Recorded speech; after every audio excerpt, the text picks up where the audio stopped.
esto me ha sorprendido mucho y evidentemente le ha sorprendido a muchos también, porque el discurso de algunas socialdemocracias en Europa, a pesar de que son sociedades profundamente prósperas, profundamente democráticas, es como que miran con, no sé si decirte con simpatía o por lo menos con apatía. En el mejor de los casos, apatía, lo que ha pasado en la historia reciente de Cuba, en la historia postrevolucionaria. Es como que les ha parecido que algunos experimentos han salido bien y después no han profundizado. Salud y educación gratuita. ¡Yujú! Celebramos gratuita. Y tú dices, ni es gratuita, ni vale la pena celebrarla, ni la sufres, ni la enfrentas, pero bueno, ya tú te olvidaste de esto.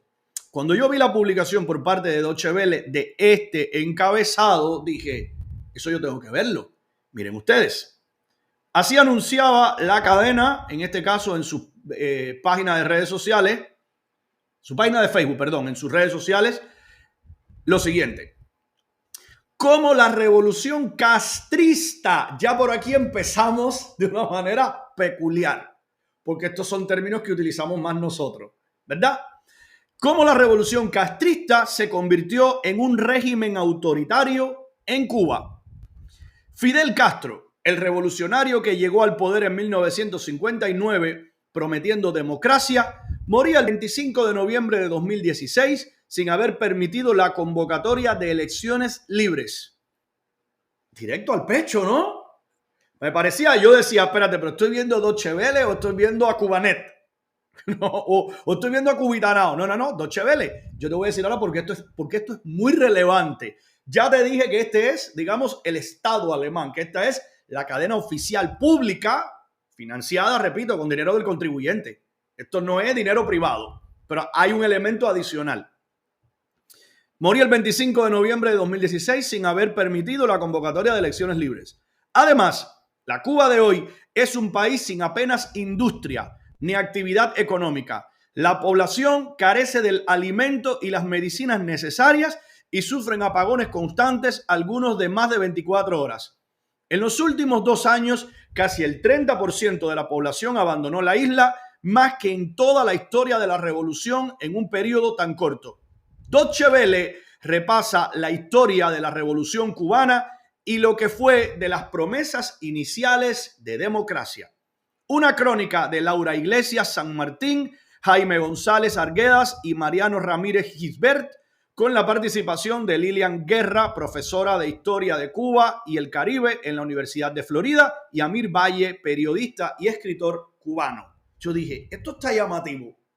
¿A ustedes les pasa? A ver, yo pongo aquí frecuentemente, materiales de CNN, de Fox News, de France 24, de Televisión Española y pongo también varios de Deutsche Welle. Pongo de varias agencias, de Reuters, de AFP, son a las que más recurro, EFE también. Pero a mí siempre me encabrona el tono complaciente, el tírame un cabo, el pásame la mano de esta gente, ¿no? Entonces, cuando veo este tipo de mensajes, yo digo, oh, algo está cambiando aquí. Esto se está poniendo muy bueno. ¿Sabes por qué? Porque esto apela a otro público. Esto no está diseñado para ser consumido por ti y por mí. Este es el pan nuestro de cada día. Pero que este tipo de mensajes se esté diseminando por Europa, no pierdas la perspectiva que hay mucha gente que sigue creyendo en el idilio revolucionario. Por eso es tan relevante. Porque aquí comenzamos entonces a concientizar a otros que no entienden cómo ha ido ocurriendo todo esto. Sin más preámbulo, vamos a comenzar a mirar entonces de qué va todo esto. Yo te voy a decir cuando yo haya editado por cuestiones de tiempo, porque el material era mucho más largo, lo dejé en media hora y aún así ya verás, ¿no? Que vamos a comentar bastante. Mira para acá. La tierra más hermosa que ojos humanos hayan visto. Así describía Cristóbal Colón a la isla de Cuba en 1492. Pero desde entonces ese paraíso ha estado sometido a explotadores, sanguinarios, tiranos y dictadores. Fíjate que ya comenzando con la distinción a mí me cuadra. Porque Batista, nadie puede salir. Oye, a mí me sigue resultando desagradable. De verdad, el cariño con el que algunos hablan de Fulgencio Batista. Porque para mí está tan claro que el precedente que se sentó de violación de derechos humanos, de ruptura democrática, de violación constitucional, fue lo que condujo precisamente a la desgracia posterior, que yo no tengo ninguna simpatía. Conmigo no cuentes para venir a hablarte maravilla del general y para venir a hablarte maravilla del tipo que dio un golpe de Estado. Pero bueno, algunos siguen queriendo tener un idilio que para mí, perdóname, yo sí tengo bien identificado el germen. La semilla democrática, si se siembra bien, germina, y si usted va por caminos corruptos, corres el riesgo de entonces germinar a bestias como la que vino a continuación. Pero el hecho de que le llamen tirano a Batista, pero le llamen dictador a Fidel, hay una distinción interesante. Los abusos de poder y la represión se han perpetuado en Cuba siglo tras siglo y hasta hoy. Cuba se encuentra ahora mismo cayendo por un pozo que no tiene fondo. Los cubanos dicen que Cuba es como una mujer embarazada y descalza, aislada por su esposo, que es ese estado tiránico. Si a eso le sumas además la idea de que más del 70% de la población hoy, su único sueño es abandonar el país e irse a vivir al exterior, te da cuenta de que todas las esperanzas se han perdido. ¿Pero qué sucedió en el siglo XX para que Cuba se encuentre hoy en esta situación desesperada? Solamente un comentario, no más. O sea, de mi parte quiero decir, no, ustedes comenten lo que quieran. Jaime, gracias por el dato, lo conozco a la perfección, no me sirve. Yo, como Vargas Llosa, el que quiera hablar maravillas de un dictador porque te funcione es asunto tuyo. Eso te lo regalo. La productividad, yo te puedo poner 400, créeme que es un tema que domino bastante, porque me han fascinado desde el punto de vista, vaya, incluso antropológico las dictaduras. No es la única. No me vengas con el ejemplo de Batista como que fue una dictadura productiva. En la historia, muchísimas han sido productivas. Si quieres, te puedo hablar ahora mismo de cuán productiva ha sido la dictadura china, que ha convertido a China en la segunda potencia mundial. Y aún así sigue siendo una dictadura violadora de derechos humanos. Perdónenme la franqueza, a mí que nadie me venga a joder con, ay sí, era una dictadura y violaba derechos humanos, pero tenía el pero que venga a continuación, a mí no me importa. No te digo que sea mentira, fíjate, te digo que no me importa voluntariamente. A mí si tú violas los derechos, si tú pasas por encima de la Constitución, si tú cercenas las libertades individuales, me importa un carajo el florecimiento que venga después. No me interesa, voy a ser tu enemigo igual. Tras décadas de inestabilidad política, en 1940, un coronel llamado Fulgencio Batista ganaba las elecciones. Luego, como la Constitución cubana prohibía asumir un segundo mandato consecutivo, se retiró de la escena política hasta 1948. Y convencido de que no recuperaría el poder en las urnas, lo tomó por la fuerza en 1952. Batista da el golpe de Estado y eso rompe toda la esperanza democrática de Cuba, una isla que creía en la democracia, imperfecta, pero creía en la democracia. Y ese fue, digamos, el momento en el que Fidel se da cuenta que puede entrar a protagonizar directamente toda la oposición. Elemental, mi querido Watson. Por eso toda la paja mental que me vengan a vender algunos, I don't give a fuck. Perdónenme la grosería, I don't give a fuck. Cuando tú rompes el orden constitucional, tú estás dando paso precisamente para lo que vino después. Tú estás dando paso para decir, aquí no tenemos que respetar nada, aquí las normas están para ser rotas. Y una república joven, que lo que llevaba era un puñadito de décadas, recién nacida, lo último que necesitaba es que viniera este pandillero a querer ser el salvador del mundo, me refiero a Fidel Castro, diciendo, mira, si nosotros no intervenimos, mira lo que vienen, golpes militares, ¿verdad? Golpes militares, este tipo de violación constitucional. Y el pueblo dijo, pues claro que sí, mi comandante, vamos adelante. Pero Fidel era entonces solo un joven abogado poco conocido. En la universidad había participado en las turbias luchas de poder entre grupos radicales, lo que le había valido acusaciones de gangsterismo. Pero después se había vinculado al Partido Ortodoxo, una formación nacionalista de izquierda moderada, pero en absoluto comunista. Entretanto, el gobierno de Batista había logrado el reconocimiento de Estados Unidos y de otros países como el Reino Unido o la República Dominicana, tras declararse abiertamente anticomunista. Al mismo tiempo, el turismo y los casinos controlados por la mafia creaban en ciudades como Santiago, Varadero y sobre todo en La Habana una imagen de prosperidad que contrastaba con la miseria del campo. Yo te lo he dicho varias veces, a corrupción. Si tú, mira, Cuando tú desnaturalizas el debate, tú terminas sin poder explicar determinados fenómenos. Si tú me dices a mí que el periodo prerevolucionario de Cuba fue un paraíso, que no había una corrupción atroz, que no había una desigualdad social atroz, que no había corrupción, botellas, desfalcos y demás, entonces tú tienes que explicarme cómo se produjo una revolución que tuvo además un respaldo popular tan aplastante. Explícamelo. Si todo estaba bien, tú explícame ahora mismo que un país próspero, que un país floreciente, que un país donde la gente no esté harta de abusos y para colmo de los abusos de un dictador recién golpista, ¿cómo se produce? Entonces, ¿por qué pasó? Porque podía haber, óyeme, que no te olvides que en este mismo material lo vas a ver a continuación, que esta gente era un puñado de pandilleros al principio, los barbudos, un puñadito. ¿Por qué fueron sumando tanta gente? ¿Cómo me lo explicas? Desde luego la cosa no andaba bien. Desde luego que había malestar. Por eso tantas veces te digo, tenemos que cuidar el caldo de cultivo. El caldo de cultivo es cuando tú descuidas a tu hijo, la crianza de tu hijo, cuando a ti no te importa lo que tu hijo ve en la computadora o en el teléfono, cuando tú no sabes quiénes son los amigos de tu hijo, tú no sabes las ideas que le están poniendo en la cabeza. De tal forma que el día de mañana tu hijo se vuela en pedazos en un centro comercial y cuando vas y buscas sus libros, lo que estaba leyendo era fundamentalismo islámico y locura. Y tú dices, no me enteré exactamente lo mismo a nivel de sociedad. Cuando la cosa comienzas a descontrolarla y comienzas a desatenderla, es el caldo de cultivo para que aparezcan los mesías, como Fidel Castro.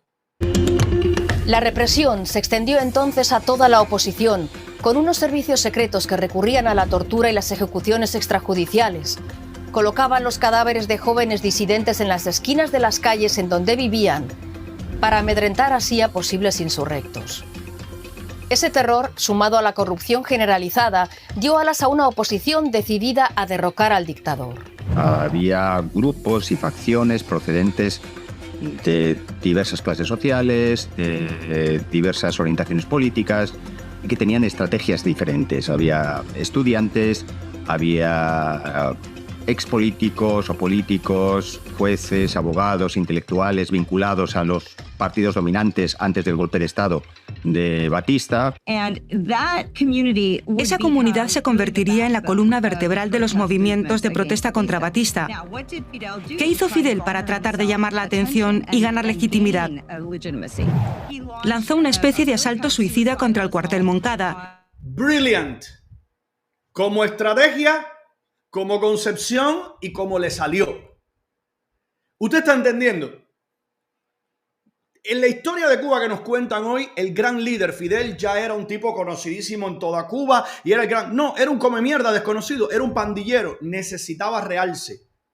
Necesitaba dar un golpe de efecto. En consecuencia, vamos a planificar, fíjate la mentalidad, un ataque que nosotros sabemos que no va a llegar ni a la esquina. Toda la historiografía comunista cubana revolucionaria te lo cuenta de una forma. La realidad es que era un plan suicida. Era un grupo de comemierdas mal entrenados contra dos fortines, dos cuarteles militares. Fueron desarticulados inmediatamente, murieron unos cuantos de ellos, pero qué casualidad. Ni Fidel, ni Raúl, la plana mayor, no. De hecho, ¡ay, qué cosa que Fidel perdió! ¡Se perdió! Sí, cómo no. Otro comentario que quiero leer. LCA me dice, Ernesto, la Deutsche Welle en español era antes un nido de exiliados de Latinoamérica que tenían a la Cuba de Fidel en un pedestal. Lo viví y eran con los que no íbamos en esa onda muy denigrantes. ¿Por qué crees que estoy tan sorprendido de esto? Si este material lo estuviera transmitiendo ahora mismo, no sé, mira, La Voz de las Américas, por ejemplo, o alguna de las plataformas cubanoamericanas, no me sorprendía. Cuando vi esto en Deutsche Welle, tranquilo, que esto se pone mejor todavía, pero mira ya la explicación, ¿no? Un ataque suicida porque Fidel Castro necesitaba ese realce, necesitaba dar a conocer su nombre. En el extremo oriental de Cuba, el 26 de julio de 1953, casi el 97% de los hombres que estaban con él eran miembros del Partido Ortodoxo. Eran miembros de la Juventud Ortodoxa y él los había reclutado personalmente. Armados con escopetas de caza y rifles viejos, unos 130 asaltantes iniciaron una operación casi suicida. En solo unas horas, el régimen de Batista detuvo, torturó y ejecutó a unos 60 de los implicados en el asalto. Quienes somos historiadores de este momento y lo hemos analizado con detenimiento, creemos que Fidel pensaba que la mayoría de ellos morirían. No les mintió sobre eso. Ellos comprendían que probablemente serían mártires y esa idea no les molestaba, no les daba miedo. Habían crecido con esa idea, con tener algo legítimo por lo que morir, por su país, por el cambio democrático. Fidel Castro también fue detenido y en el juicio optó por asumir su propia defensa, utilizando el proceso como altavoz político para atacar a la dictadura. Sabía perfectamente lo que estaba haciendo. Usted sabe quién también me viene a la mente ahora mismo. Mira qué casualidad histórica. Tú sabes quién también quiso asumir su propia defensa en su juicio, basándose en exactamente el mismo principio. Lo que dijo Fidel, la argumentación es que todo el aparato de la abogacía de entonces estaba corrupto y plegado a los servicios y a los intereses del dictador Batista. Eso me suena en la actualidad. Me suena, ¿verdad? ¿Sabes quién dijo exactamente lo mismo? Y también había sido un estudiante de derecho bastante mediocre, al igual que lo fue Fidel Castro, y asumió su defensa. Ted Bundy. Por si no lo sabías. Uno de los asesinos en serie más famosos de todos los tiempos también montó un show macabro en su juicio, interrogando a las víctimas a las que él mismo había agredido, las muchachas que habían sobrevivido, por supuesto. Dejó varias muertas, torturadas, con todo tipo de horrores y de necrofilia y todo lo más horrible, pero algunas que le sobrevivieron. Imagínate que él se estaba defendiendo en su juicio y entonces él mismo, Ted Bundy, quiero decir, no, estaba entrevistándola. Eso por supuesto que le dio a su juicio todavía más morbo, ¿no? Es lo mismo que hizo este. Este utilizó esa plataforma para decir, yo me voy a defender, yo voy a escribir lo mío, yo me voy a estar dando todo el realce del mundo. La gente no pensaba en él.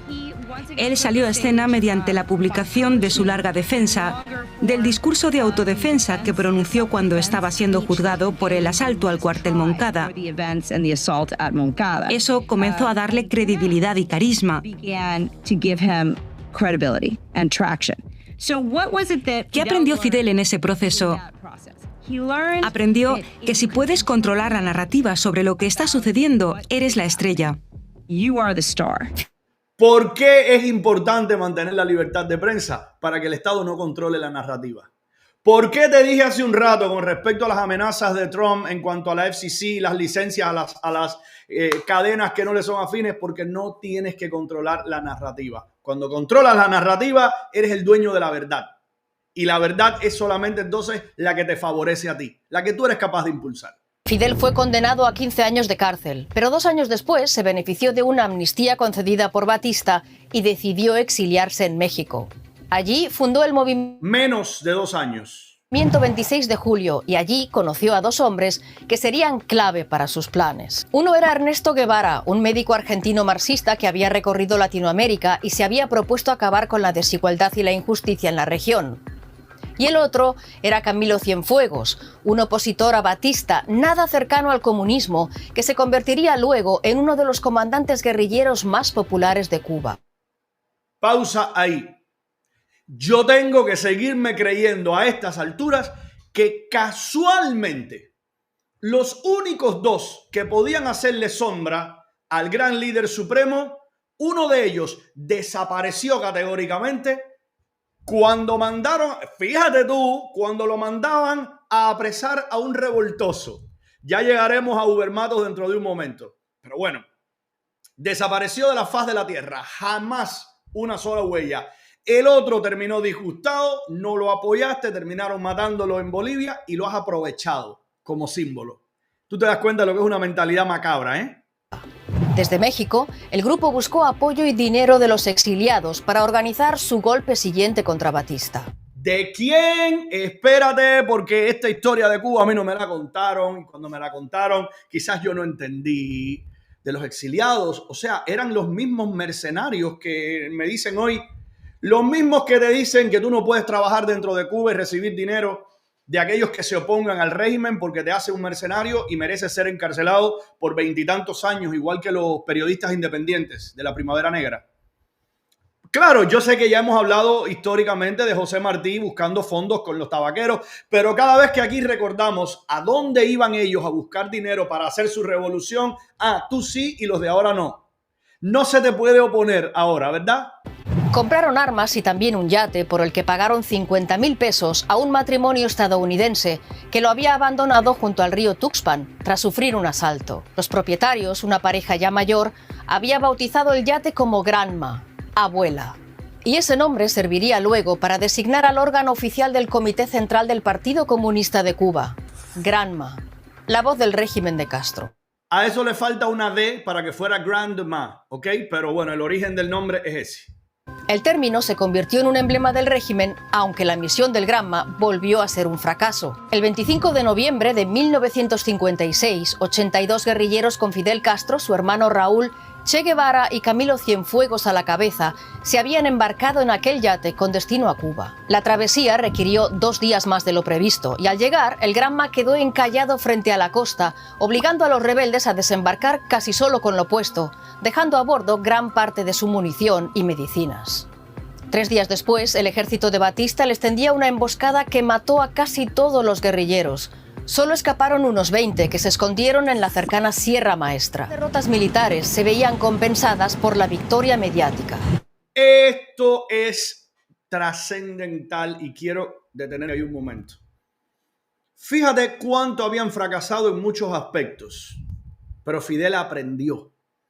Por eso Fidel fue tan feroz y tan voraz en la nacionalización, en la desarticulación del cuarto poder. La prensa tiene que estar en mis manos, pero muy rápido. Muy rápido. Fíjate que eso comenzó a hacerlo, por ejemplo, Hugo Chávez en Venezuela después, por orientación suya, es entender el origen del asunto. ¿Cuál es? El origen es, si tienes una buena prensa, lo tienes todo. Por eso un síntoma de todo aspirante a dictador, y yo sé que tú vas a entender lo que te estoy diciendo, es vamos a sacar del aire, vamos a quitarnos del camino a los que hablen en nuestra contra. Y vamos a buscar todos los argumentos. Siempre van a aparecer tontos útiles que nos van a respaldar, que van a creer que es por una buena razón, ¿verdad? ¿Por qué voy a llegar a esto aquí?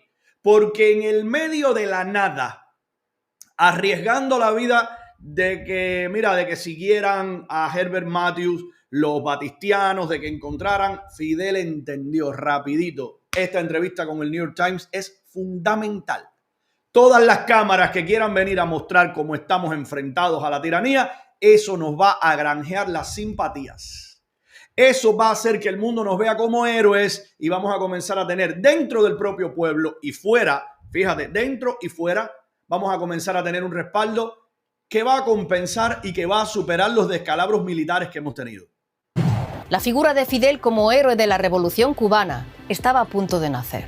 En febrero de 1957, el periodista Herbert Matthews publicaba en New York Times una larga entrevista a Fidel Castro, a la que siguieron varios artículos ilustrados en donde aparecía como un héroe. La prensa estadounidense o los medios de centro izquierda le van a hacer una tarea de comunicación estupenda. Impagable. A Castro durante el periodo previo a la revolución y lo convierten en una figura pop como si fuese una especie de Elvis Presley, pero revolucionario y exótico y a la vez utópico, comparándolo incluso con George Washington. Y al artículo de Herbert Matthews enseguida le siguieron otros. No se detuvo solamente con la entrevista de Herbert Matthews, que mostró a unos idílicos guerrilleros en situaciones idílicas. Recuerden las imágenes, la gente riéndose, el Che Guevara todo hecho un galán, Fidel Castro con sus amigos. Es decir, esa imagen idílica de un pueblo en revolución fue la que empezó una propaganda bastante grande que iba conjuntamente con la propaganda propia que Radio Rebelde desde la Sierra Maestra estaba haciendo hacia Cuba y hacia América Latina de la Revolución Cubana. Prácticamente todos ustedes que me ven desde Argentina, Chile, Canadá, España, Alemania, yo estoy convencido que me van a decir lo mismo. Han tenido que enfrentarse desde que llegaron a esa propaganda. Porque en esos países, muchos países que no han tenido, digamos, las comunidades de exiliados que ha tenido el sur de Florida, por ejemplo, ha tenido Miami, que tuvo New Jersey. Esa propaganda caló y sigue calando en muchos países. Por eso es importante este material. Por eso esas dos letritas, esa D y esa W que usted ve ahí arriba, por eso le estamos dando la importancia que la tiene. Créame, esto ayuda a desmontar el mito. Pero la cantidad de veces que ustedes han dicho yo soy cubano y dicen, la tierra linda de Fidel y de... Y tú dices, espera, ¿de quién? Pero si es que debido a esos hijos de la gran puta es que estoy yo aquí, echándole de menos a los míos y tratando de salir adelante. Y a esa hora empiezan a contarte todos los mitos. ¿Sabes por qué?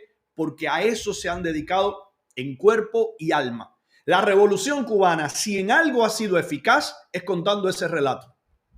Contando la narrativa de que el bloqueo es el causante de sus males, han ganado año tras año la votación que usted va a ver precisamente, miren el contexto que estamos hablando, en Naciones Unidas. Año tras año el bloqueo criminal, entonces han contado muy bien su historia. Han destinado el dinero que no han tenido para otras cosas, lo han destinado precisamente para eso. Y han sido muy eficientes contando el relato que ellos han querido. Por eso estamos analizando cómo nació todo esto, Cuando sobreviven y logran llegar a las montañas y consiguen que los entreviste Herbert Matthews y luego consiguen que Andrew St. George los visite y tome fotografías y un montón de decenas de otros periodistas que Andrew lleva a la sierra, cuando todo eso sucede, Fidel estaba firmemente anclado en la idea de que si tenías la publicidad, si tenías el escenario y si podías controlar la narrativa, entonces podías controlar los acontecimientos porque la gente te apoyaría. Así no tenías solo la fuerza de una sola persona, ni siquiera de 100 o 1000, podías tener la fuerza de millones. Es que yo te voy a decir más, y no me voy a detener en eso ahora porque si no el programa no terminaría nunca. Pero la diferencia tan abismal entre lo que estaban arriesgando, los que estaban en la clandestinidad, en Santiago de Cuba, en las calles directamente, en comparación con estos que estaban en el romance, en la sierra, era enorme. Pero a quien se ha glorificado eran los que estaban en la sierra. Cuando tú miras que los enfrentamientos de los Fran y Josué País y las consecuencias que terminaron teniendo, ¿no? Horribles, atroces. Fueron muertes espantosas, no nos engañemos, ¿eh? Esa gente estaba arriesgando el triple que los barbudos que estaban arriba. Y recuerda que ahí había sus divisiones cuando están hablando del movimiento y del partido ortodoxo que integraba muchos de estos movimientos y precisamente entre los asaltantes de los cuarteles Moncada y Céspedes, la mayoría eran integrantes de ellos, ¿no? No había muchos comunistas. Esa es la razón por la que cada vez que le preguntaban a Fidel Castro, hombre, mira, va de retro Satanás. There is no communist. Con el inglés ese espantoso que hablaba. ¿Te acuerdas? No, we are not communists. They are not, como decía, they are not communists in our movement. Te lo negaba una y otra vez. De hecho, de eso se habla ahora mismo, de la cantidad de veces que negó lo que a la postre terminó siendo un engaño. Mañana yo te voy a poner otros fragmentos de él en la entrevista de NBC aquí en Meet the Press, en Estados Unidos. Lo primerito que hizo, el primer viajecito que hizo ahí, mira, que trajo a Raúl, dicho sea de paso, fue a Estados Unidos. Por algo sería, controlando la narrativa, mintiendo y ganando tiempo. En los meses siguientes, mientras los rebeldes de Sierra Maestra ganaban popularidad, la guerrilla de la Sierra iba cobrando fuerza gracias a los suministros y los voluntarios enviados por la insurgencia urbana. El plan era derrocar a Batista y nombrar presidente al juez católico Manuel Urrutia para luego restablecer la Constitución de 1940 y convocar elecciones en el plazo de un año. Mientras, en el extranjero, Batista caía en desgracia por sus atrocidades. En marzo de 1951... Esto es muy importante y esto es un argumento que quiero que tengas. El origen del embargo fue contra Batista. Lo que pasa es que esa parte no te la cuentan. Eisenhower y Estados Unidos, como respaldo precisamente al movimiento democrático, ponle las comillas, que parecía que estaba teniendo lugar, y precisamente por las denuncias evidentes. O sea, no había forma de negar las atrocidades y las violaciones de derechos humanos de Batista. Les puso un embargo precisamente para que no pudieran armarse en Estados Unidos. El presidente estadounidense Dwight David Eisenhower decretaba un embargo de armas contra Cuba. Entretanto, la guerrilla dirigida por Fidel se había hecho con cada vez más hombres y más armas. Para mediados de 1958 ya era un pequeño ejército con varios cientos de rebeldes que había llevado la ofensiva más allá de Sierra Maestra. Inesperadamente, ante el nuevo desafío, el ejército de Batista se hundió.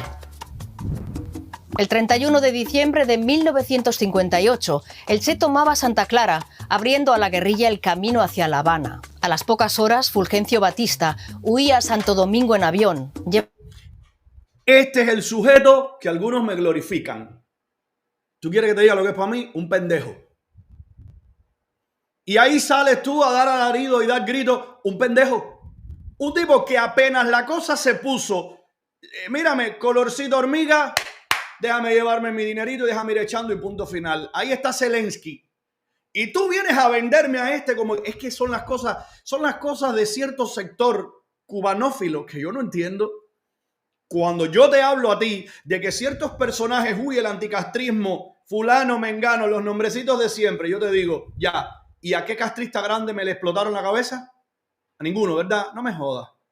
No me salgas, mira, no necesito que me salgas a decir si Posada Carriles o si Orlando Bosch. Fíjate, no necesito ni siquiera que me digas, no, ellos no fueron los que volaron el avión de Barbados. Ok, eso es una conversación aparte. Ahora dime, ¿a qué castrista de alto nivel le podemos agradecer la muerte? A ninguno. Entonces, ¿de dónde carajo me sales a decir que son héroes y que son los grandes luchadores? Perdóname la franqueza. Vaya mediocridad de luchadores tuvimos que no podemos agradecerle que le hayan volado la cabeza a uno solo de estos hijos de puta. Murió tranquilamente en su cama Fidel. Va a morir tranquilamente en su cama Raúl. Va a morir tranquilamente en su cama Ramiro Valdés, Guillermo García. Murió tranquilamente Almeida. Todos, uno por uno. Cada vez que miro, todos han muerto tranquilamente. No le debemos a estos luchadores que nos hayan quitado del camino a ninguno de esos hijos de puta. Entonces yo tengo que reverenciarlo. Yo tengo otro estándar. Lo mismo te digo con este. Apenas la cosa se puso medianamente tensa, vamos a hacer las maletas que nos vamos para Santo Domingo. Y yo tengo que reverenciarlo. No me jodas. Le dejó servida. Oye, capaz que si hubiéramos tenido, mira, si hubiera sido un hijo de puta, violador de derechos humanos y demás, pero hubiera tenido más cojones y hubiera tenido más talento y hubiera tenido más respaldo militar, capaz que le hubieran podido hacer frente a Fidel Castro y no tuviéramos esto. No hubiéramos tenido 66 años de revolución cubana. Llevando consigo decenas de millones de dólares. Cuando Fidel participaba en la marcha de Santiago a La Habana, en aquella especie de desfile alegre, había una movilización de fuerzas civiles en torno a la idea, muy difundida en el movimiento 26 de julio, de que no podían permitir que los criminales de guerra se salieran con la suya. Esto es extremadamente relevante, porque esta fue la fundamentación para lo que vino inmediatamente después. Como sociedad, no podemos permitir, fíjate la mentalidad. Por eso yo siempre te digo, señores, señoras y señores, o les digo, señoras y señores, que es tan complicado comenzar un proceso de sanación y de reconstrucción. Porque ahora yo te voy a decir algo, yo te voy a poner un ejemplo. Los alemanes se dieron cuenta de que era imposible, era una tarea perdida, juzgar absolutamente todo el que había tenido que ver algo con el nazismo. ¿Por qué? Porque iba a tener que terminar ajusticiando prácticamente al 80% o el 70% de la sociedad del pueblo alemán. En consecuencia era imposible. Cada vez que miraba decía, ok, vamos a juzgar, vamos a armar el tribunal de Nuremberg. Lo primero es que prácticamente todos los jueces habían sido jueces bajo el Tercer Reich. O sea, eran los mismos. Le habías trabajado a la bestia, al monstruo de Adolf Hitler. Entonces, ¿cómo discriminamos? No, yo era un obrero de una fábrica, sí, un obrero de una fábrica que estaba fabricando las balas y los instrumentos de tortura para los campos de concentración y las balas para pelear en la guerra. ¿Tú debías ser procesado, sí o no? ¿Tú también dijiste Heil Hitler? Sí. ¿Y qué hacemos entonces? ¿Vamos a matar a toda esta gente? Eso es un ejemplo que tenemos que pensar los cubanos para el futuro, ¿eh? ¿Cómo vamos a separar? ¿A ti te parece muy fácil decir no, los represores sí, el resto no? No es tan fácil. A veces no es tan sencillo determinar dónde está la línea divisoria entre el chivatico del barrio, el represor, el capitán de la seguridad. A veces no es tan fácil. En consecuencia de esto se aprovechó muy bien Fidel Castro y compañía. Dijeron, vamos a decirle a la gente, no podemos permitir impunidad. Tenemos que darle palitos a todo el que haya sido batistiano. Eso te suena, ¿verdad? Mira, en mi barrio estaba fulano de tal que era batistiano. Llegaban, cargaban a fulano de tal, no volvías a verlo. Lo fusilaban al día siguiente en la cabaña. Y con eso que comenzó a pasar, vamos a extirpar toda la disidencia. Yo voy a aprovecharme de estas denuncias, gente que no habían sido torturadores, gente que no habían sido batistianos malvados, depredadores, habían trabajado perfectamente, habían formado parte, pero no eran torturadores. Bueno, esa gente fueron encarceladas durante 30 años, durante 20 y tantos años, o fueron directamente fusilados. ¿Qué es lo que estoy haciendo ahí? Mirando a futuro. Déjame quitarme del camino a todo lo que vaya a ser pura oposición. Así, el modelo para juzgar y ejecutar a los que llamaron criminales de guerra, los oficiales de Batista que estaban a cargo de la tortura, fueron los juicios de Nuremberg, basados en la idea de que el simple hecho de actuar bajo órdenes no eximía de la responsabilidad por acciones claramente inhumanas e inmorales. Así que mientras Batista y sus generales más crueles habían logrado escapar, los revolucionarios y la población dirigieron su ira contra quienes no habían podido marcharse, como los policías, los oficiales y los funcionarios del régimen. Entre tantos supuestos culpables, había cada vez más inocentes y, más tarde, cada vez más disidentes. La represión al revés.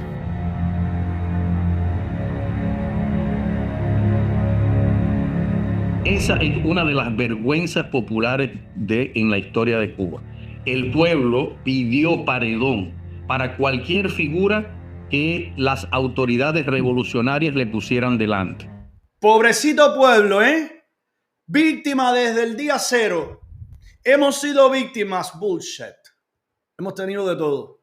Como pueblo tenemos que mirarnos las entrañas y decir, esto no ha sido trabajo de extraterrestres, esto hemos sido nosotros mismos. Los que pidieron paredón fuimos nosotros mismos como pueblo. Porque había una confianza tan absoluta en esos primeros tiempos en el triunfo de los rebeldes, los míticos barbudos, que la población decía paredón, paredón, paredón, y ahí se cometieron realmente horrores. Pero hoy muchos de esos o descendientes de esos son los mismos que te dicen, y voy a aprovechar para meterte ahí la daga, los mismos que te dicen que sí, que Trump tiene derecho a eliminar las licencias de cualquiera que se le oponga.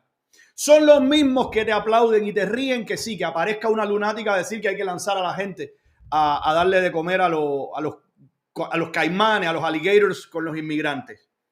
Son los mismos, es el mismo razonamiento. Es por mi líder y por mi facción lo que haga falta, sin límites.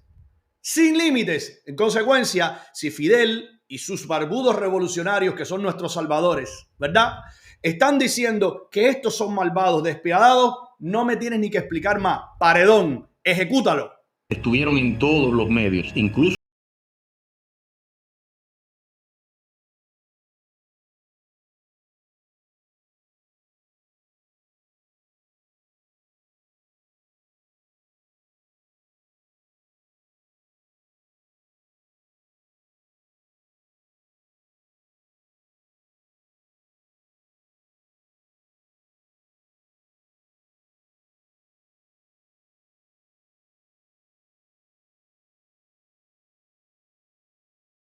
de sectores relativamente pequeños.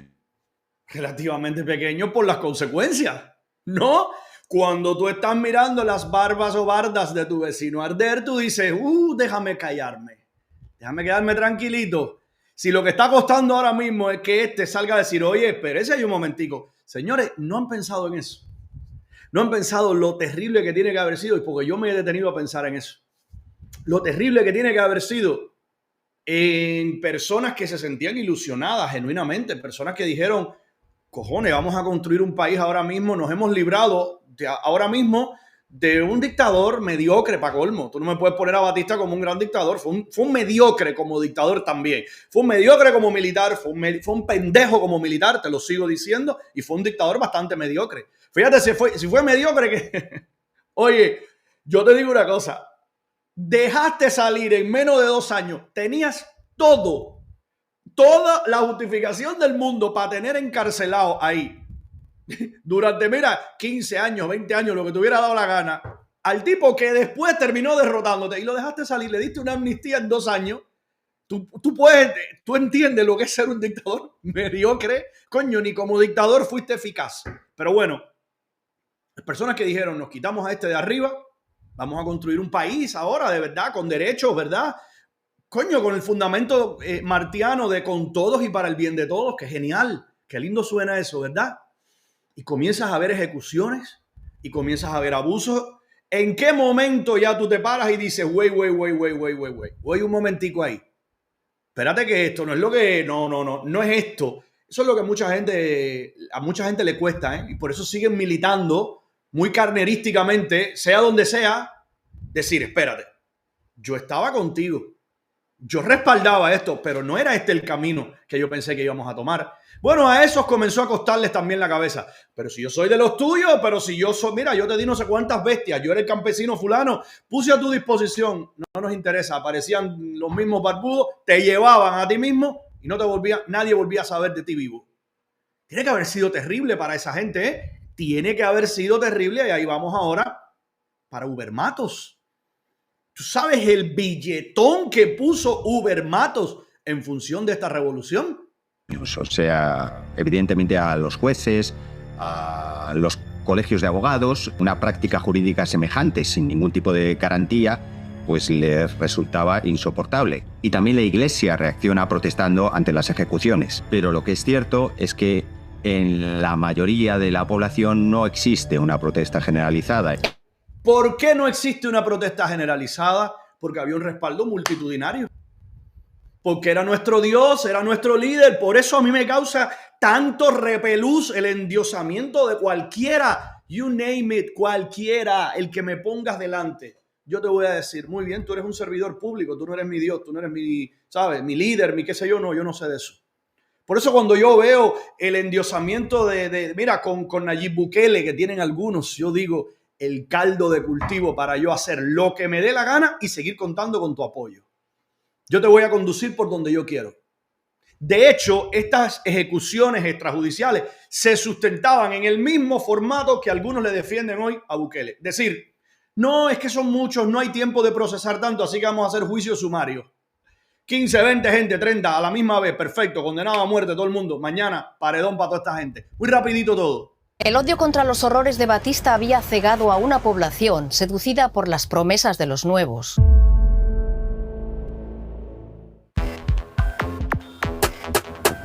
Esos primeros 6 meses de la revolución fueron también los más democráticos, fueron los más viables económicamente. Fue un periodo de 1959 durante el cual Cuba vivió el momento de mayor prosperidad de todo el siglo XX.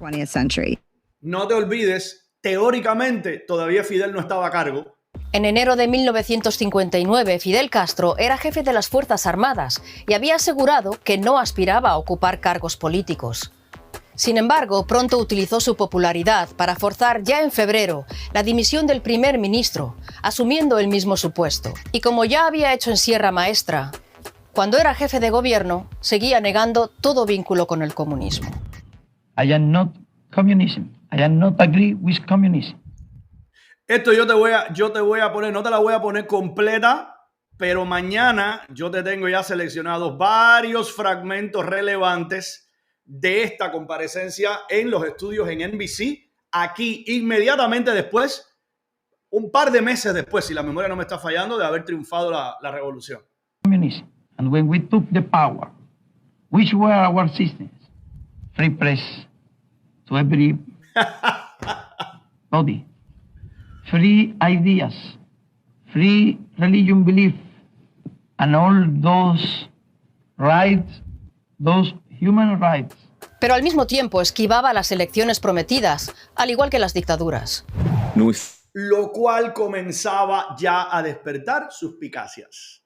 Ya comenzaba a resultar sospechoso. Tú nos estás prometiendo una democracia, perfecto. ¿Cuándo es? En esa entrevista, ustedes lo van a ver mañana. La pregunta una y otra vez ¿y las elecciones libres y pluripartidistas? ¿Cuándo? ¿Cuándo vamos a ver todo el amplio diapasón de candidatos, verdad? Nuestra consigna es bien clara, que haya elecciones, pero que haya elecciones cuando no quede un solo desempleado en nuestra patria, que haya elecciones cuando no quede un solo cubano que no sepa leer ni escribir, que haya elecciones cuando haya una cama y un médico y medicinas para cada cubano que se enferme, que haya elecciones cuando los campesinos tengan sus tierras. Y todo eso voy a ser yo el que determine cuándo ya se logró, ¿verdad? Ya a comienzos de 1959, algunas voces críticas empezaron a sospechar del comandante. En julio de ese año, el presidente Manuel Urrutia habló de una campaña de infiltración comunista en el gobierno. La reacción de Castro fue forzar su dimisión. A finales del 59, Fidel se apoyaba en las multitudes para corear y gritar la palabra paredón, también para intimidar a sus oponentes y especialmente a sus críticos dentro de su propio movimiento político. Exilio, paredón o cárcel. No ha cambiado el procedimiento hasta el día de hoy. Exilio, paredón, ya no hace falta que fusilen a tanta gente. Ya el miedo ha logrado calar. Ya tú sabes lo que te puede pasar. En consecuencia, no hay necesidad. Yo siempre digo entre mis amigos que el perro más grande que he tenido ha sido el más noble. El Doberman Rocky que tuve durante 16 años de mi vida, que era un perrazo fuerte, grande, imponente, no mordió a nadie en los 16 años que tenía. No hacía falta. Tú lo mirabas y tú decías, déjame ni acercarme ahí. La mala, la de verdad cabrona, fue Luna, la chihuahua, la que era de este tamaño. Tú no necesitas, cuando ya algo hace por ti el trabajo, no necesitas hacerlo. En estos tiempos, ya el miedo ha sido inoculado, diría tú. Ese empezaba a ser el destino de todos los críticos con Castro. Para evitarlo, el presidente Manuel Urrutia acabó huyendo a Estados Unidos. Entre los revolucionarios, uno de los primeros en caer en desgracia fue el comandante Hubert Matos, jefe militar de Camagüey, que había protestado por la designación de cada vez más comunistas para cargos públicos. Oye, tú, ¿cuál era el problema? Tú me dices que no eres comunista. Tú insistes y yo estoy viendo que evidentemente cada vez más comunistas consagrados y confesos están ocupando nuestros puestos, pues sencillamente vamos a empezar a tener problemas. Camilo Cienfuegos fue el encargado de detener a Matos. Ahí se produce justamente esa conversación en la que Hubert Matos alerta a Camilo de que le va a tocar, si continúa la inserción de comunistas dentro del poder político revolucionario, le podía tocar también a él y a otros que concebían la revolución como un proceso totalmente democrático. Esto es copy and paste de lo que comenzó a pasar. Por ejemplo, quienes han leído La Revolución Traicionada de Trotsky saben que la motivación era exactamente la misma. Que la pureza de ideales y que la concepción un poco más ortodoxa, pero al mismo tiempo pacífica y un poco más centrada en las conquistas sociales que en aferrarse al poder de Trotsky, le mereció precisamente el odio eterno de Stalin, ¿no? Entonces, era precisamente el concepto de la revolución traicionada. Lo mismo que iban a comenzar a experimentar algunos de los altos directivos de la revolución en esos primeros tiempos. Y tras detener a Hubert Matos, Camilo Cienfuegos desapareció. Es una muerte que todavía está por documentarse. Era la única figura que le hacía sombra real dentro de la población a Fidel Castro, porque la gente seguía más a Camilo Cienfuegos que a Fidel Castro. Era un líder más popular, era un líder más querido con su enorme sombrero. Era una gente con mucho más carisma que Fidel, y tuvo la desgracia de que también era enemigo personal de Raúl Castro, con lo cual todas las teorías sobre su desaparición indican que Fidel aprovechó esa rivalidad entre los dos, entre su hermano y el comandante Camilo Cienfuegos, para eliminar a una pieza de su poder. Estados Unidos, que había reconocido enseguida al nuevo gobierno cubano, tolerando la expropiación de tierras a empresas estadounidenses, empezó a desconfiar de Castro al cumplir... Ustedes escucharon bien, ¿eh? Tolerando expropiaciones. Eso es lo que tampoco te cuentan. No fue inmediato, No fue un proceso de tú estás expropiando esto, nosotros te vamos a declarar la guerra y te vamos a embargar. Negativo. Aquí hubo un trecho bastante grande de intento de negociación, de calma de los nervios, te estamos viendo un poquitico efusivo, nosotros queremos tratarte bien, ven aquí, mira, vienes a NBC, te vas a reunir con líderes comunitarios, te vas a reunir aquí, te vas a reunir allá. No es que vas a ser un enemigo inmediato de nosotros, pero Vladimir, stop, ¿sabes? Fidel, stop, porque nos estás poniendo la cosa un poco complicada. Cuando lo que no era evidente todavía, y a la postre, hoy sí lo podemos ver, es que este hijo de la gran puta tenía toda la intención del mundo de abrazar a la otra potencia en medio de la Guerra Fría. Hace un año de la revolución, pero fue Fidel quien en marzo de 1960 forzó la ruptura definitiva con Washington. La cubre. Tras la explosión en el puerto de La Habana del barco La Coubre, cargado con munición y armas para el ejército de Cuba. Al día siguiente, durante el entierro de las víctimas, Castro directamente acusa a Estados Unidos de estar detrás de la explosión y de que el incidente en realidad es un acto de sabotaje por parte del gobierno estadounidense. Y lo hace cero pruebas. Sí, sin presentar ningún tipo de pruebas. Hasta hoy realmente no sabemos cuál fue la causa de la explosión. Ambos países se enfrascaron entonces en una serie de castigos y reacciones. Las petroleras estadounidenses se negaron a refinar el petróleo comprado por Cuba a la Unión Soviética. Una espiral, que es lo que no te cuentan, que es algunos materiales que andan por ahí supuestamente explicativos del terrible embargo bloqueo. No te cuentan esto. No te cuentan que precisamente la negativa de Estados Unidos de comenzar a procesar con las petroleras de ellos el crudo de esta gente fue lo que provocó inmediatamente la reacción de decir así, pues a nosotros nos importa un carajo, te vamos a nacionalizar las petroleras. Y ahí comenzó entonces una espiral de causa y efecto y de reacción y de acción de ambas partes. Cuba nacionalizó a esas petroleras y Washington redujo en unas 700.000 toneladas la cuota azucarera que compraba a Cuba. El gobierno cubano respondió con más nacionalizaciones de propiedades estadounidenses y Estados Unidos decretó el embargo comercial más prolongado de la historia moderna. ¿A que eso no te lo han contado nunca así? ¿A que todo parece indicar que Cuba era una abejita noble, buena, con deseos de llevarse bien con Estados Unidos? Cuba como país dirigido por este conjunto de pandilleros y Estados Unidos muy malvado, ¿verdad? El gran Goliat contra el pobrecito David. Señores, ser cultos es el único modo de ser libres, ¿eh? Eso lo dijo el cubano más grande y uno de los hombres más cultos que hayamos tenido en nuestra isla, o probablemente el más, no lo sé.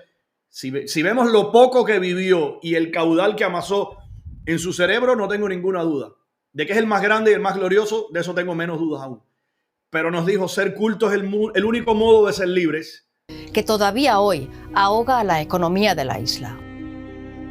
Hacía ya mucho tiempo que Castro rechazaba celebrar elecciones y en abril de 1961, impulsado por comunistas como su hermano Raúl Castro y otros compañeros de andanzas, Fidel Castro reconocía lo innegable. Eso es lo que no pueden perdonarnos, que estemos ahí en sus narices y que hayamos hecho una revolución socialista en las propias narices de Estados Unidos. 1961, no te olvides la trascendencia de estas palabras. Hasta ese momento era velado el camino hacia el socialismo. No era público, no era evidente. La proclamación de ese carácter socialista tomó por sorpresa incluso a muchísimos partidarios que te decían, espera, ¿y en qué momento hicimos esto? Señores, para comprender la magnitud de esto, es que la insurgencia que hoy nos quite esta desgracia, fíjate, que tú veas que uno de los líderes, no el líder, señores, la historia se ha encargado de glorificar a este sujeto. Todo el movimiento estudiantil, todo el movimiento de los José Antonio Echeverría, de los Fran y Josué País, que ya te mencioné, toda la gente que ponía la carne y que estaba dirigiendo esto y que estaban peleando con carajo, no es que veían a este como un dios y como el líder supremo. Tú eres uno más de nosotros, ¿eh? Nunca te olvides de eso. Pero bueno, en resumidas cuentas, una de las cabezas que sea musulmán, por ejemplo, sea musulmán. No tengo ningún problema con eso. Yo no lo soy, tú no me vas a imponer mi religión, yo no te voy a imponer la mía o mi ateísmo o lo que yo quiera, ¿verdad?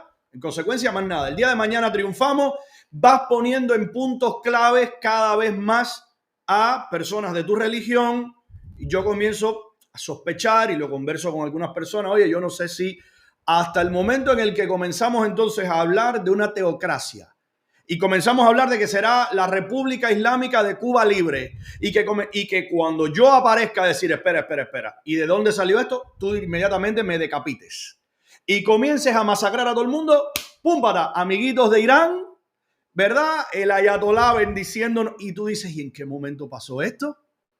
Recuerda, te negaban categóricamente todo vínculo con el comunismo hasta que de un buen día, de buenas a primeras, me fui quitando del camino a todos los líderes, fui limpiándome el camino para que quedara sencillamente la única facción que era la mía y un buen día levantarme por la mañana y decir, hermosa mañana para salir del closet.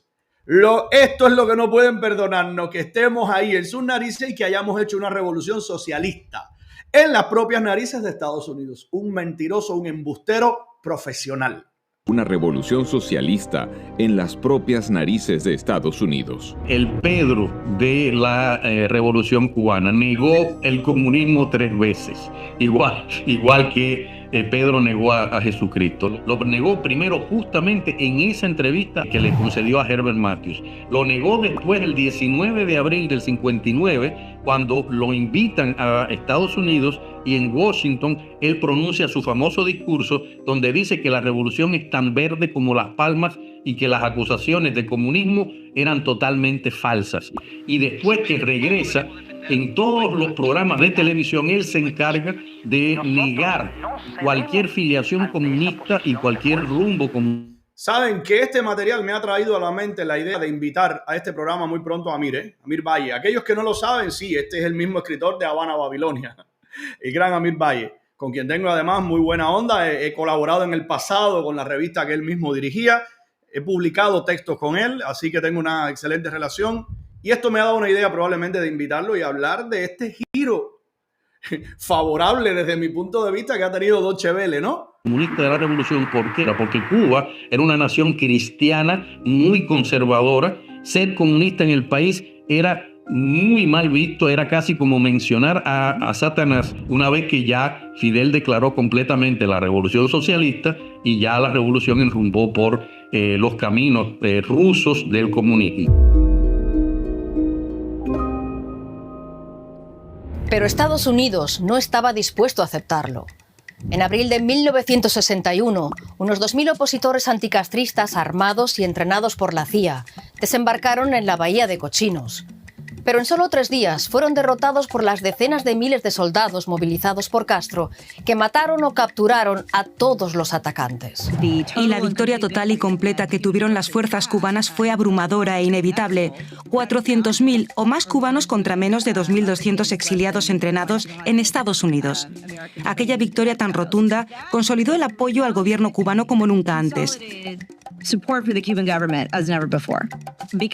Porque efectivamente Fidel había estado anunciando esa invasión durante más de un año y sus predicciones se habían hecho realidad.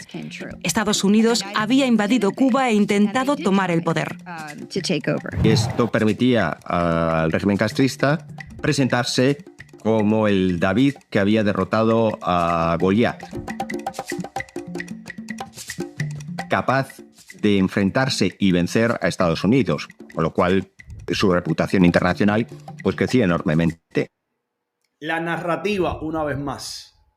De poco servía que toda evidencia te dijera no fue una derrota de los Estados Unidos. Fue una derrota de una brigada 2506 que a última hora, no nos engañemos, no fue apoyada, fue abandonada a su suerte por el gobierno de los Estados Unidos, a la sazón la administración Kennedy. No es mentira. O sea, era un puñado de exiliados cubanos, no era el David peleando contra el gigante Goliat. Pero maquiavélicamente Fidel Castro volvió a utilizar eso para su narrativa. Y lo lindo del caso es que hoy cuando te encuentras con supuestos nacionalistas en Argentina o en cualquier otra parte, te digo Argentina como te puedo mencionar en España o en Italia, y te dicen y te celebran que Cuba haya tenido la entereza de mantener su independencia de los Estados Unidos, tú le preguntas, ajá, ¿y qué tal nos pasó con la Unión Soviética? Y ahí te dicen, oye, qué clima más bueno tenemos, oye, ya visitaste la Torre de Pisa, y tú dices, tú eres un descarado, ¿me entiendes? Porque lo que tú no quieres ver, lo que tú no quieres aceptar es que no hubo tal independencia, que hubo una enemistad de los Estados Unidos y Cuba se convirtió en un satélite soviético. Eso no te lo puede negar nadie. Ah, pero esa historia vamos a fingir que no la vemos.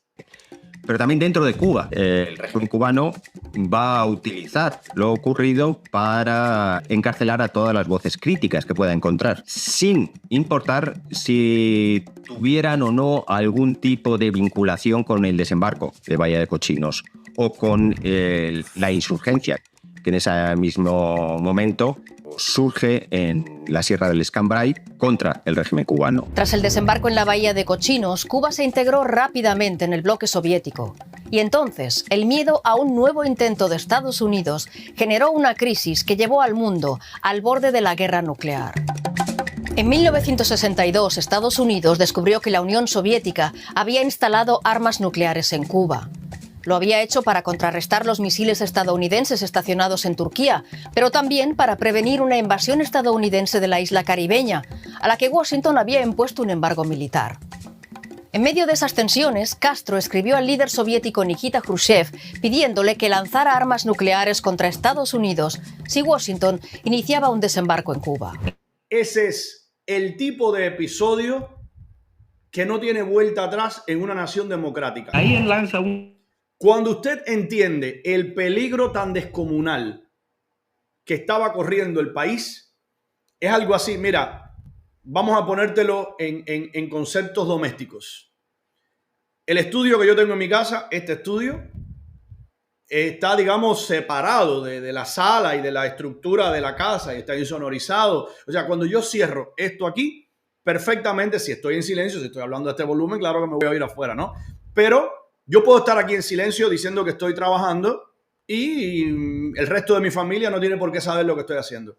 Si el día de mañana a mí me arresta la policía y se evidencia que yo estaba aquí fabricando armas químicas, siendo para colmo un amateur, yo creo que el resto de mi familia va a entender la magnitud del peligro y me van a decir, por la misma sala que estaba correteando Valentina, donde se sentaba Adrián a jugar, ¿verdad? Donde los niños estaban, donde las mascotas, tú estabas fabricando armas químicas. Esto no tiene vuelta atrás. Aquí voy a tener un proceso de separación matrimonial, voy a tener una ruptura de mi familia y voy a ser un apestado. Porque yo los estaba poniendo en peligro a todos, sin que supieran siquiera la magnitud de lo que yo estaba haciendo. El pueblo cubano, solamente con una fe, solamente con un apoyo y un respaldo tribal, como tantas veces te he dicho, podía haber permitido esto tranquilamente. Porque aquí lo que tenía que haber ocurrido es decir, esto es un loco. Eso lo entendió Khrushchev inmediatamente después de este episodio. Es decir, esto es un loco. Este tipo quiere que utilicemos los misiles nucleares sabiendo que esta isla se va a hundir literalmente. De hecho, era lo que a él le importaba. A él le importaba que sobreviviera la idea de la revolución, no el país. Lo dijo explícitamente. Una frase que los que están alrededor de él la han documentado muchas veces y es la frase de no importa que la isla se hunda en el mar mientras la revolución permanezca en la mente de la gente. Los cubanos no estaban informados y es muy significativo que la inmensa mayoría de los cubanos fueran víctimas de la crisis de los misiles sin haber sido conscientes del abismo en el que Fidel había dejado a la isla. Con tal de conservar el poder, con tal de que el régimen castrista se mantuviese en el poder en Cuba, estaba dispuesto a que todo el planeta sufriese un infierno como es la guerra nuclear, lo cual resulta escalofriante. El mundo le debe, fíjate, al entendimiento entre Kennedy y Khrushchev, que estemos vivos todavía y que tengamos todavía un planeta habitable. Si hubiera dependido de este loco que tenía las ojivas nucleares en su patio, nada de esto existiera. Porque él quería iniciar ese conflicto. Al final, tras 13 días de máxima tensión, Khrushchev llegaba a un acuerdo con Kennedy sin consultar a Castro. Estados Unidos se comprometía a no invadir Cuba y a retirar sus misiles de Turquía en los próximos meses. A cambio, la Unión Soviética retiraba sus misiles de Cuba y mantenía el pacto en secreto. No, pero Cuba independiente, ¿verdad? La soberanía nacional, que negociaban contigo. Que los jefes soviéticos ponían el factor Cuba como negociación porque eso nos pertenece, porque esto es una base nuestra. No me jodan, cochinos vomitivos que vienen con el discursito de la independencia y de la soberanía, cuando en realidad lo que éramos las putas de los soviéticos. Después de aquello, para Cuba ya no había vuelta atrás. Se vinculó cada vez más a Moscú, incrementando su dependencia de las exportaciones y las ayudas soviéticas. Mientras, ya desde 1960, Fidel Castro se servía de un sistema implacable para vigilar a cada pueblo, cada barrio y cada casa por medio de los comités de defensa de la revolución, que aún siguen activos. Díganme una cosa, ustedes están de acuerdo conmigo en que este material está exquisito, ¿eh? Yo lo vi ayer, lo empecé a ver sin mucha motivación, comenzó a elevar mis expectativas y terminé diciendo, esto es una maravilla. Esto es un bofetón, esto es un galletazo para la propaganda, por eso lo estoy poniendo y por eso le estoy prestando esta atención. Era una idea totalmente maquiavélica que él había madurado cuando años antes, en los momentos en que se produjo la clandestinidad, ellos descubrieron que las tropas de la policía política de Batista buscaba todo el tiempo información en la población y no lograba esa información porque no tenía todo el apoyo popular. Entonces ellos que concibieron revolucionarios que hubiera en cada barrio, de manera que esos revolucionarios fueran los ojos, los oídos de la revolución, de manera que la policía política y el resto de los órganos militares y represivos pudieran en cualquier momento frenar cualquier intento de ataque contra la revolución. Fue un punto importante porque fue el que convirtió al cubano en el lobo del cubano. Nosotros hemos normalizado la existencia de una aberración, de una atrocidad, de un organismo diseñado precisamente para vigilarnos los unos a los otros. Un organismo que cuando yo comienzo a entrar en mi casa algunas bolsas de algo que tú no sabes qué cosa es, aparece una persona y te dice, hola, yo soy el delegado o yo soy el presidente del CDR y te digo que necesito saber qué es eso. ¿Quién carajo eres tú? Dale echando de aquí, te cierro la puerta. 15 minutos después tengo 2 patrullas de policía afuera. Entonces responde por las buenas o por las malas. Por las malas, ¿verdad? A las buenas o a las malas. ¿Me respondes o me respondes? Crearon un mecanismo que se ha normalizado, que parece normal, pero que tenemos que barrer, pero salvajemente de la conciencia cubana para un futuro, ¿eh? Un mecanismo de vigilancia de todos contra todos. Ese sistema de vigilancia, delación y purga era defendido 2 años más tarde por el Che en un discurso ante la Asamblea de las Naciones Unidas. Sí, hemos fusilado, fusilamos y seguiremos fusilando mientras sea necesario. Nuestra lucha es una lucha a muerte. Nosotros sabemos cuál sería el resultado de una batalla perdida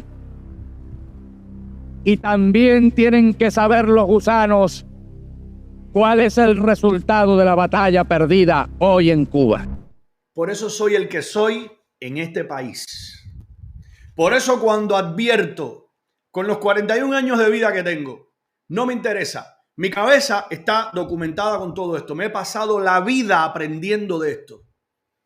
Documentándome, poniendo aquí ejemplos y diciendo, a mí no me van a coger para eso. Ya esto lo vivimos. Ya como te van cercenando camino a camino y como un buen día te dicen, ¿sabes qué? No hay vuelta atrás. Llegué al poder democráticamente, llegué al poder por elecciones tipo Hugo Chávez o tipo tantos otros, desde tantos otros, empezando por Adolf Hitler, o llegué al poder con un golpe de Estado, no me interesa, o con una revolución, no me interesa. Tengo el respaldo y yo voy a exiliar y voy a destruir a todos mis enemigos. Y después, para sacarte del poder, les voy a adelantar algo que no iba a decir. Yo estoy preparando un material que lo voy a estrenar muy pronto en mi canal, probablemente lo ponga en el programa, pero lo voy a tirar fuera, de las dictaduras más difíciles de derrocar en la historia. No necesariamente las más sangrientas. Sangrientas podríamos poner otros ejemplos. Y ahí, indudablemente, la de Adolf Hitler está, la Alemania nazi está bien en la punta por lo que ocasionó, ¿no? Por las decenas de millones de muertos que han ocasionado o que ocasionaron y que generaron durante el proceso de Holocausto y en la Segunda Guerra Mundial. Sin embargo, no te olvides, apenas duró 12 años. Esos son números que a veces algunos desconocen, ¿verdad? Cuando tú miras los numeritos de Norcorea, de China y de Cuba, fíjate que te pone, anda, han salido ahora mismo globos y ni sé qué es lo que hice. Deja ver si es esto, deja ver si es el gesto de 3. Hice así, no sé, salieron 3 globos, no sé cómo rayos los activé. No, pero tranquilo, no tengo los globos aquí. Fue un efecto de la Mac. Cuando tú miras los numeritos de los años que duraron los soviéticos, los chinos, Norcorea y Cuba, comprendes lo difícil que es cuando estas dictaduras comienzan a enraizarse, a echar raíces y cuando se les permite comenzar a cercenar todo camino de sacarlos democráticamente, ¿eh? Pero pronto el Che y Fidel empezaron a distanciarse. Es un personaje que no solo se ha opuesto al modelo capitalista, sino que... Oh, sí, perdón que no hice esa aclaración. Gracias a uno de ustedes que me lo acaba de decir. Mira, lo vi de casualidad. ¿Quién me lo dijo? ¿Quién? All Composer. Dices que la primera vez que escuchaste la voz del engendro, probablemente no lo sabían y disculpen que no lo haya dicho. La voz que escucharon leyendo es la voz del Che Guevara, ¿eh? Fusilamos y seguiremos fusilando mientras sea necesario. Nuestra lucha es una lucha a muerte. Nosotros sabemos cuál sería el resultado de una batalla perdida y también tienen que saber los gusanos cuál es el resultado de la batalla perdida hoy en Cuba.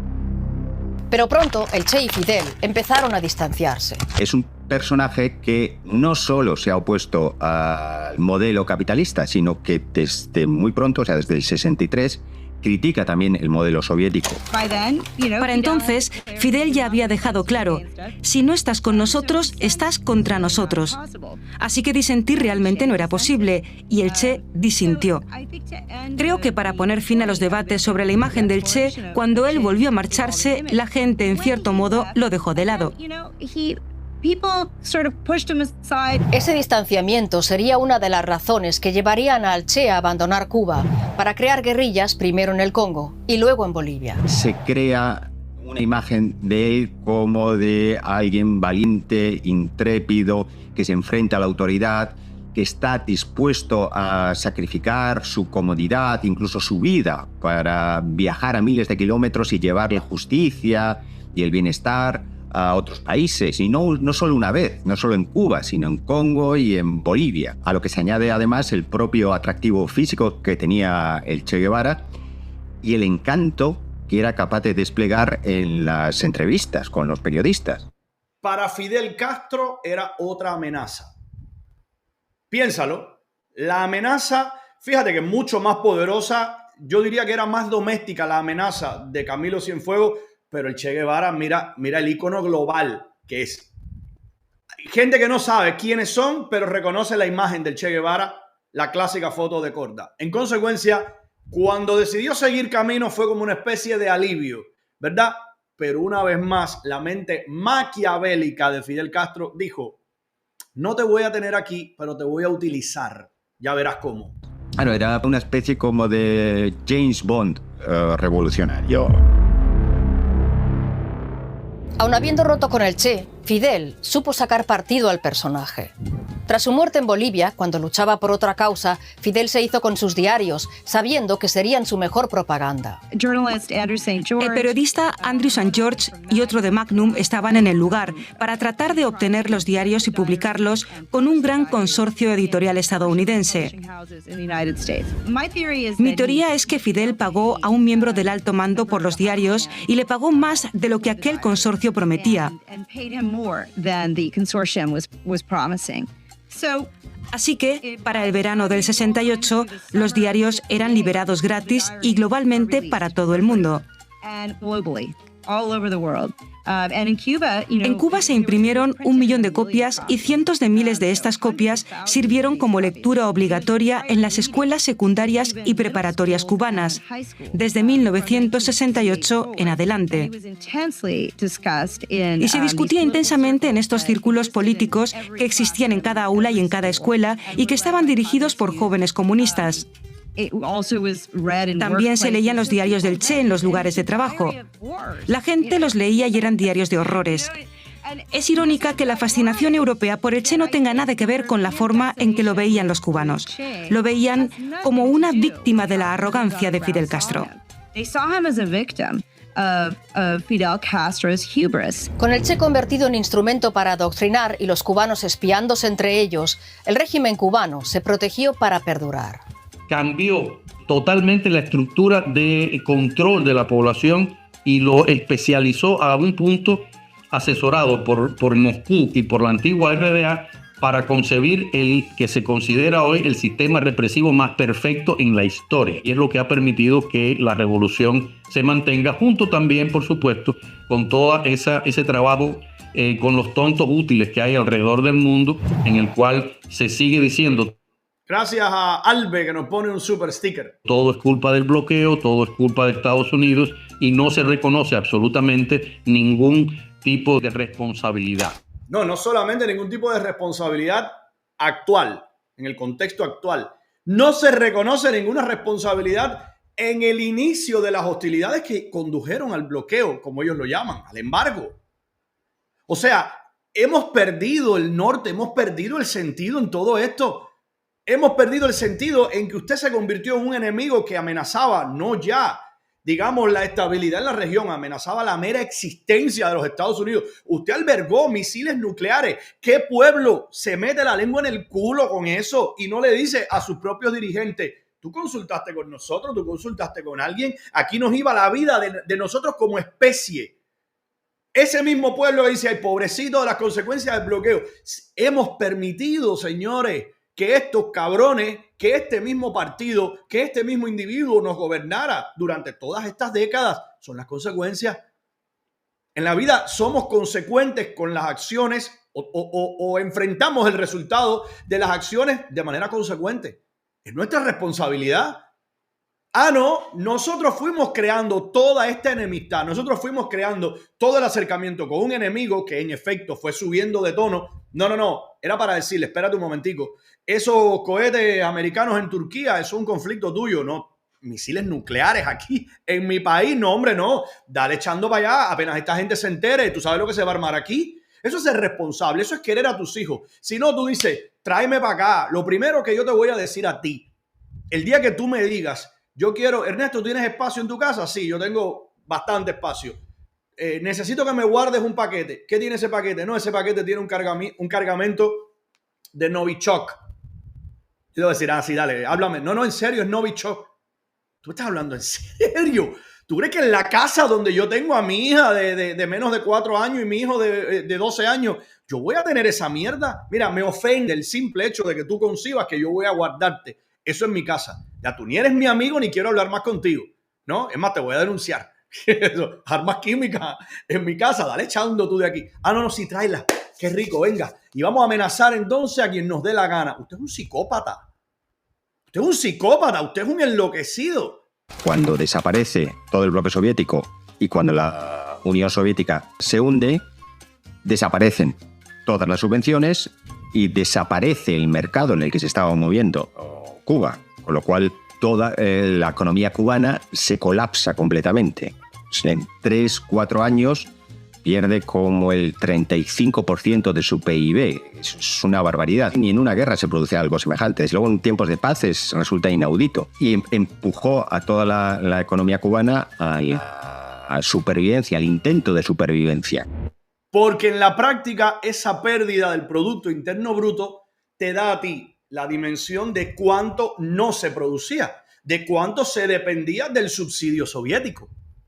Si usted tiene industria, si usted tiene una producción, si usted tiene un sustento, si yo dependo únicamente ahora mismo en este programa de los sponsors que tengo directamente, si todos los sponsors se me van, tengo que buscarme otro trabajo, ¿verdad? No me va a entrar un kilo, les voy a tener que decir a ustedes, queridas y queridos, no, porque yo sí no me voy a poner a mendigar, ¿eh? ¡Ave María! Pero de otras que cosas, hasta sacarme a mí, espera, porque son unos resingados todos. espera un momento, que no era directo contigo, es verdad que eres una mendiga, pero me estabas refiriendo a ti directamente. Yo sí te voy a decir, yo sí aparecerme todos los días a decirle a ustedes, ay, póngame dinero, eso yo sí no lo voy a hacer, así que me voy a pinchar. Yo diversifico mis formas de entrada de ganar dinero de tal forma que si se cae esta, de todas formas yo sigo viviendo de esta otra. Pero si no, lo que pasa es eso. Lo que pasa es que se cayó, se derrumbó el campo socialista, que era el que nos daba dinero. No producíamos un carajo, ¿verdad? Las laticas de carne rusa, la comida, el petróleo, absolutamente todo venía de ellos. Se desmorona todo esto. Entonces ahora, cubano, te tengo una noticia. ¿Te vas a morir de hambre? No, yo tranquilo. Yo no sé lo que es el hambre, ni los míos lo van a saber, pero tú sí. Cautivos sin esperanza. La tierra más hermosa que ojos humanos hayan visto, que tanto había impresionado a Cristóbal Colón, quedó convertida por el régimen cubano en un país sin apenas industria ni actividad económica. En la Cuba de hoy, la población carece además del alimento y las medicinas necesarias y también sufre apagones constantes, algunos de más de 24 horas. Es una estructura totalmente cerrada en la que papá Estado mantiene a todo el mundo y tú no puedes hacer absolutamente nada si no tienes a papá Estado. El pueblo cubano nunca ha estado tan desesperado como ahora. Hay tanta desesperación que hasta un 23%, incluso un 27% de la población ha huido de la isla solo en los últimos 2 años. Nunca en la historia de la revolución habíamos tenido tantos emigrantes en tan poco tiempo. Fidel Castro, el revolucionario que llegó al poder en 1959 prometiendo democracia, moría el 25 de noviembre de 2016 sin haber permitido la convocatoria de elecciones libres. El mismo día de su muerte se cumplían 60 años del embarque del Granma hacia Cuba, su segundo intento de llegar al poder. Cuando lo estaban juzgando por el primero, por el asalto al cuartel Moncada, Fidel dijo esto en su defensa: la historia me absolverá. ¿Ustedes qué piensan? ¿Lo ha absuelto la historia? Mi aplauso. Ahí termina. Así termina. Bastante abruptamente, pero no desarrolla el presente. La intención del documental no era contarte lo que se está viviendo hoy, era contarte cómo se llegó a lo que estamos viviendo hoy. Y me parece que el recorrido ha sido formidable, fascinante.